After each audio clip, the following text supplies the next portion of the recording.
what we're doing? Here he is, right here. No, I did mine today already. I guess I'll do this one. So have you ever seen?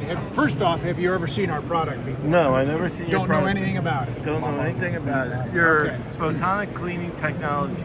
We are. And I know my mirrors get dirty as hell, and you know, I need something to clean it and not rub off the silver. Well, you came to the right place.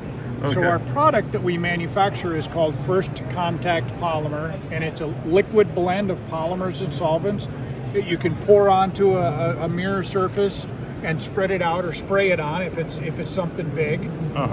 It dries. It takes about 30 minutes, but it really depends on how thick you let put it on. dry? Pardon? You put it on and then let it dry? Let it dry just like you see here. Yeah. And then you can leave it in place if you wanted to store a mirror for a while. But if you just wanted to clean it after it's dry, you peel it off. Oh, Yeah. snap. It has 1/20th the adhesion of Scotch tape, so it's safe for all your coatings. So, if I put this on to store my mirror, because I need to do that sometimes, do I put a piece of tape on it after it dries so that I can peel it off? Yeah, or you could put that on, an hour after you put the polymer on, or you could put it on just before you're ready to peel the polymer off. Yeah. That doesn't But really you matter. put a piece of tape on to help pull it off. Yeah. Okay. This isn't kind of ordinary tape. Yeah. Because this is kind of plasticky, kind of polymers or plastics. Well, what kind of tape would be a good tape to have a pull? All of our kits come with these little peel tabs like this. So we had to kind of figure out, an adhesive that worked, and then we developed it. So how much is that right there? Yeah. Oh, so we have a little bottle that we sell. That's it's in a kit, and I think it's right around $40. That'll do about 50 square inches of surface area. And then of course we have more kits with, like, for instance, here's one of our kits. Yep. It has 73 milliliters of the non-spray polymer. And then this is a thinner that you can use to clean brushes, or if you're going to spray it or something, you can use it to clean spray. So if you don't spray it, you can brush it on? Yes. With your brush that you Yeah, got? so let's go back over here and I'll do a quick demo of the spray formula, or the non-spray formula. So the idea is to pour and spread. I will show you what you don't do first. Okay. You do not take the brush and go like that, like you're painting a house. Yep. Okay? Yeah. You pour some on, and then you use the surface tension of the polymer to spread it. And of course, if I was doing something bigger like this mirror here, I would use a bigger brush, something like that, or one of those other ones over there. But for the demo here, that's the idea. And you get a low angle of incidence with your bristles, and you can spread it out nicely.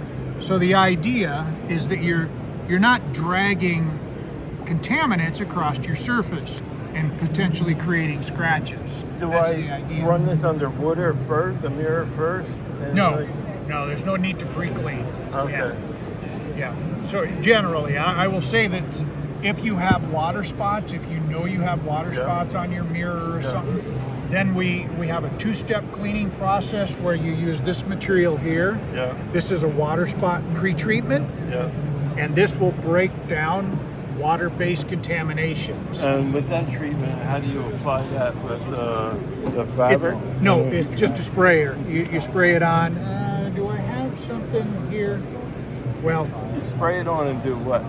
and you let it dwell, because you keep it wet, and this breaks down the water-based contamination. Yeah. And then we always recommend about 30 minutes of keeping this wet, and then you go right over it with the polymer. Oh, you go right over with this? Yes, the two are chemically attracted to each other, if you want to say it that way. Yeah. So that the two coalesce or mix together. Yep. And then, of course, you're introducing water, so it takes a little bit longer to dry than if you're just doing polymer alone. Yeah. But that's how you break down those water-based contaminants. Okay. Yeah. I don't have that one I just put on wet, so I don't have something that I can just spray the pre-treatment on and But show if you spray the pre-treatment, you gotta leave it wet. Then you brush it, the polymer on it. Aren't you gonna push off that? Not really. Okay. No, not really. Now, and you can do it two ways. Let's go down here. Okay. I'm gonna pull this off this mirror. Yep. And I'm gonna show you how it works. So I'll peel that off. Yep. And that you can see how easy the polymer peels off. Very low adhesion. So if I had water spots on that, all you have to do, do you have a good view of it? You do, okay. So you just wet it. That's all you have to do. Okay, see how that surface is just wet? It's a really, there you go, really thin layer. You don't need to flood it. You don't have to put it, not like it's under a water hose or something.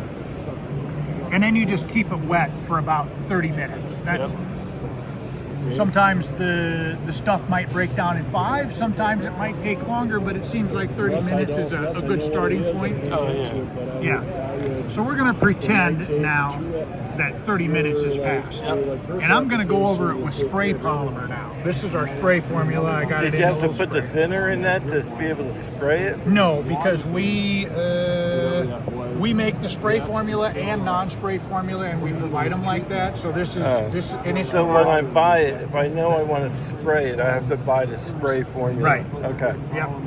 And it's the same material. It's just much less viscous. Okay. Yeah. So now that we've got that's been on there for 30 minutes, then you just spray your polymer over it. Oop, and my spray head is not working. There, it's working better. Okay, so your first layer is just a wet coat. And I got it in the wrong angle. There we go. So you can see it's wet there. I can see it building up. Yep, it's just one thin wet coat all over, and so it is mixing with the water right now. So you would give that about 5 minutes to dry, and it will go over it with another layer here in a few minutes. Okay. And that's how it works. Now, of course, if you took the pre-treatment and you flooded something and you have a lot of it on there, the more pre-treatment that you have on the surface, the more polymer is required to mix with it. So like a big, if you had a big concave Dobsonian or something like that. 24-inch F3. Yeah, you keep spraying it on, and of course it's going to flow to the center. So the easy way to minimize the amount of polymer you need is just to tip it sideways, dump off all the excess that's pooled in the center. Okay. And then it doesn't take near as much polymer to mix with. What is this? This is It's a little giveaway. It has our company, the product brochure in it. Okay. It's got a little inexpensive little mirror that shows kind of the pre-treatment or the polymer. Oh, this thing. Okay. Yeah, a little mirror. We would need our smallest kit. This is your business card. Smallest. That's me. That's my business card. Okay. Cool. Thank you. Different Yeah. kits with different